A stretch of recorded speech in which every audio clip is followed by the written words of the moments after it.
جو گناہ کرتے ہیں دن میں 10 دفعہ 4 دفعہ 6 دفعہ, تو آپ کا کیا خیال ہے؟ یہی ہوتا ہی ہے کہ جو ہاتھ سے خواہش پوری کرتے ہیں پھر فلموں کی طرف بھی وہی جاتے ہیں, پھر فلمیں دیکھ دیکھ کے لڑکیوں سے دوستی کی طرف جائیں گے, پھر دوستیوں کی وجہ سے آگے زنا کی طرف جائیں گے. میں نے کہا یہ جو آپ نے اپنے آپ کو سزا دینا شروع کر دی ہے, اس کا پہلا فائدہ یہ ہوگا کہ یہ گناہ یہیں تک رہے گا, آپ اس سے آگے اس سگریٹ تک ہی رہے گا, چرس کی طرف نہیں جاؤ گے آپ. ابے کیا ہو گیا آپ لوگ کی سمجھ, چرس آپ میں سے کوئی چرس ورس تو نہیں پیتے نا بھائی. یہ تمام گناہوں کے بارے میں پہلا نقد فائدہ کیا ہو گیا؟ بڑھے گا نہیں گناہ. ورنہ یہ جو ہاتھ سے خواہش پوری کرتے ہیں نا, یہ یہاں تک نہیں رہتے, یہ اس سے اگلے سٹیپ کی طرف جاتے ہیں. انسان یہ جو گورا پہنچ گیا نا, وسیم سے شادی اور غفار سے شادی ہو رہی ہے گوروں کے ہاں, یہ اس لیے کہ زنا کر کر کے تھک چکے ہیں. یہ روزانہ نئی نائٹ کلب میں لڑکی, اب یہ تھک چکے ہیں, بھی کہہ رہے ہیں کچھ اور چاہیے, تو اب کچھ اور کے چکر میں پتہ نہیں کیا کیا کر رہے ہیں. یہ تو ممبر پہ بتایا ہی نہیں جا سکتا. انسان خواہشات کا غلام ہے, خواہشات پوری کرنا شروع کر دے, اس کی بریکیں فیل, وہ کہتے ہیں اور کچھ نیا چاہیے, کچھ نیا چاہیے, عذاب میں آ جاتا ہے. حل اس کا یہ ہے, ہم روزہ رکھتے ہیں, افطاری میں مزہ آتا ہے کہ نہیں آتا, لیکن گورے نے جو فلسفہ دیا ہے نا کہ نہیں اب کچھ اور کھاؤ, اب کچھ اور, تو بھائی اس کی تو کوئی حد ہی نہیں ہے. خواہش پوری کرنا چاہتے ہو تو خواہشات کو قربان کرنا پڑے گا. آپ چاہتے ہو مجھے کھانے میں مزہ آئے تو کھانا چھوڑ دو ایک ٹائم. ابے نہیں آ رہا نا, کیا ہو گیا؟ دیکھو جس دن رات آپ چاہتے ہو مجھے کھانے میں خوب مزہ آئے تو اس دن دوپہر کے کھانے کا ناغہ کر دو. یہ نہیں ہو رہا آج کے شہوت پرست انسان سے, سمجھتے ہو؟ اب آپ نے کیا کرنا ہے, اپنے اوپر جرمانہ لگانا ہے, آپ یا روزہ رکھنے کا یا پیسوں کی صورت میں. اس کا پہلا, میں نے ان کو کہا کہ 10,000 روپے صدقہ کرنا نہیں چھوڑنا. وہ مجھے بتاتے میں نے سگریٹ پی 10,000, میں نے سگریٹ پی 10,000.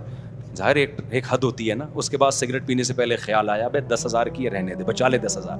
تو دن میں جو 20 پیتے تھے وہ 20 سے آہستہ آہستہ کتنی ہو گئی؟ 10. لیکن شیطان مسلسل لگا رہتا ہے. شیطان کہتا ہے تیرا صدقہ کرنے کا کوئی فائدہ نہیں ہو رہا, تو یہ سمجھ لو یہ شیطان آپ کو ورغلا رہا ہے, فائدہ ہو رہا ہے, فوراً آپ کو نظر نہیں آ رہا. پہلے کم ہوگا, پہلے تو یہ ہوگا کہ مزید آگے کی طرف نہیں جائیں گے, اس کے بعد ہو سکتا ہے سال لگ جائے, 1.5 سال لگ جائے, پھر اور کم ہوگا, ہوتے ہوتے ہوتے آہستہ آہستہ یہ ختم ہو جائے گا.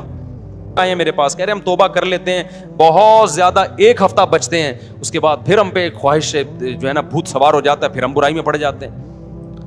تو بھائی آپ اپنے آپ کو سزا دو, برائی میں پڑ جاؤ, پھر سزا دو, پھر پڑ جاؤ, پھر سزا دو, آہستہ آہستہ کیا ہوگا, اور حلال کی طرف بھی جاؤ, تو آہستہ آہستہ انشاءاللہ یہ برائی کیا ہو جائے گی, ختم ہو جائے گی. اور اللہ تعالیٰ آپ کو حلال میں وہ لذت عطا فرمائیں گے جو ایک شخص کو حرام میں میسر نہیں ہے. وہ کیفیت ہو جائے گی جو گاڑی لے کے بھاگ رہا تھا, ٹھیک ہے نا, وہ کیفیت ہو جائے گی. بھاگ رہا تھا گاڑی لے کے, پتہ نہیں کتنے لوگ بیچ میں مار دیے ہوں گے اس نے اپنی بیوی سے محبت کے چکر میں. تو آج عورتوں کا ایک موٹیویشن اسپیکر ہے, ان کا ایک بیان میں نے سنا, وہ کہہ رہے تھے کہ جب مرد گھر میں آتا ہے تو آج کل بیوی مرد کے لیے تیار ہی نہیں ہوتی, ایکچولی غلط ہے یہ. تو مجھے خیال ہوا کہ یار ان کو سوسائٹی کا پتہ نہیں ہے, آج کل الٹا معاملہ ہے.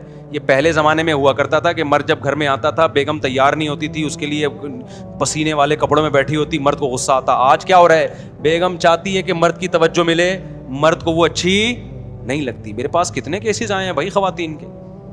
اسلام آباد میں تھا ایک خاتون آئی, کہہ رہی میرا میاں مجھے دیکھتا ہی نہیں ہے, مجھ میں دلچسپی نہیں ہے اس کو. آج کل یہ مسئلے ہو گئے ہیں. وجہ کیا ہے, وہ انٹرنیٹ پر فلموں میں ادھر ادھر اتنے ڈیزائن, یہ جو مزے ہیں نا باہر کے, یہ تھوڑے دنوں میں ویسے ہی ختم ہونے والے ہیں. انسان کی باڈی ایک حد تک لذتوں کو کی عادت ہوتی ہے اس کو, اس کے بعد اس کو اس میں لذت آنا ختم ہو جاتی ہے.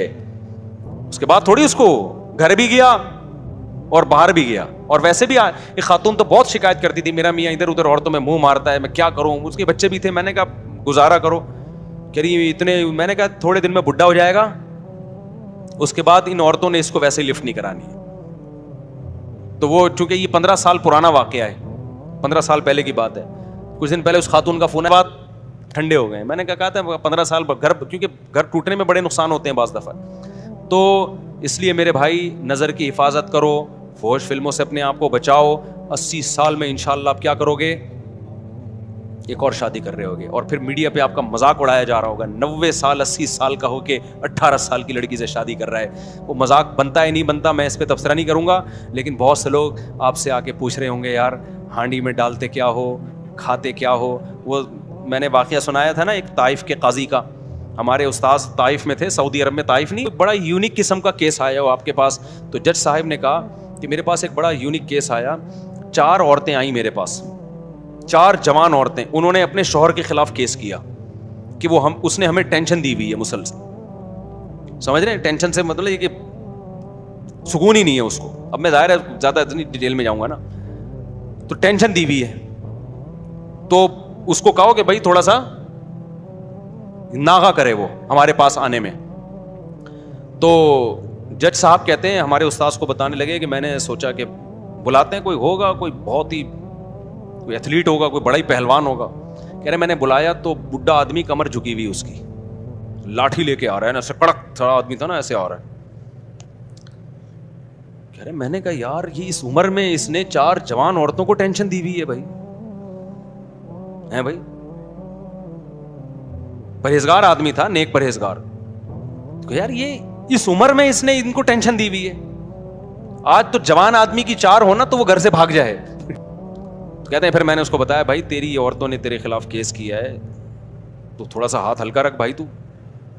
تو کہتے ہیں اس نے کہا, بوڑھے نے, کہ میں ان کے خرچے پورے کرتا ہوں کہ نہیں کرتا, ان کی پوری ذمہ داریاں اٹھاتا ہوں کہ نہیں اٹھاتا, ان سے پوچھو. تو ان سے پوچھا کہ اس نے کہا جی خرچے میں کوئی کمی نہیں ہے. اس نے کہا پھر جب میں ان کے حقوق پورے کر رہا ہوں تو ان پر لازم ہے کہ یہ میرے حقوق بھی پورے کریں. یہ کام فحش فلمیں دیکھنے والے اور یہ جو اپنے آپ کو ہاتھ چلا چلا کے بیڑا غرق کیا ہوا ہے نا, یہ غیر مسلموں میں دیکھ لو میرے بھائی. ہمارے دوستوں امریکہ میں گوروں کے ساتھ بھی رہے, کہتے ہیں یہ تو گولیاں کھائے بغیر نا یہ نہیں جا سکتے عورت کے پاس. نامردی کی بیماری انگریزوں میں یہاں سے بہت زیادہ ہے, حالانکہ صحتیں ان کی ہم سے اچھی ہوتی ہیں. کیوں؟ نیچر سے ہٹ گئے ہیں. سمجھ رہے ہو کہ نہیں سمجھ رہے؟ ہم نیچر پر ہیں. تو اپنے آپ کو ان جدید تحقیقات کی بھینٹ مت چڑھاؤ. سب سے پہلے کیا ہے؟ اسلام ہے. وہ تمہیں تمہاری صحت کے حوالے سے بھی گائیڈنس دیتا ہے اور تمہاری روحانی صحت کے حوالے سے بھی, تمہاری دماغی صحت کے حوالے سے بھی. تو میرا موضوع کچھ اور تھا, آج ہم کہیں اور کو نکل گئے. اب میں جلدی سے اصل موضوع کو 5 منٹ میں سمیٹ کے ختم کرتا ہوں. یہ بہت ضروری بات تھی کیونکہ آج کل بہت زیادہ اس کو سوسائٹی میں نا لڑکے آ کے بتا رہے ہوتے ہیں کہ میں یہ کام کرتا نہیں تھا, ڈاکٹر نے مجھے زندے پہ لگا دیا. ایسے لڑکوں نے بھی آ کے بتایا, کہہ رہے میں تھوڑا ٹینشن میں رہتا تھا, ڈاکٹر نے کہا کہ یہ کام کرتے ہو, میں نے کہا نہیں کرتا. انہوں نے کہا یہ کیا کرو, اس سے ٹینشن ختم ہوتی ہے. اس سے ٹینشن وقتی طور پہ ختم ہوتی ہے, اس کے بعد مزید بڑھتی ہے. پھر 1 دفعہ نہیں 2 دفعہ نہیں, پھر کرتے رہتے ہیں یہ لوگ یہ کام. اور ایک دفعہ اپنے آپ کو بچا لیا اس کام سے, اپنی خواہشات پہ قابو پا لیا, تو پھر ٹینشن ہوتی نہیں ہے, عادت ہو جاتی ہے برداشت کرنے کی. سمجھتے ہو کہ نہیں سمجھتے؟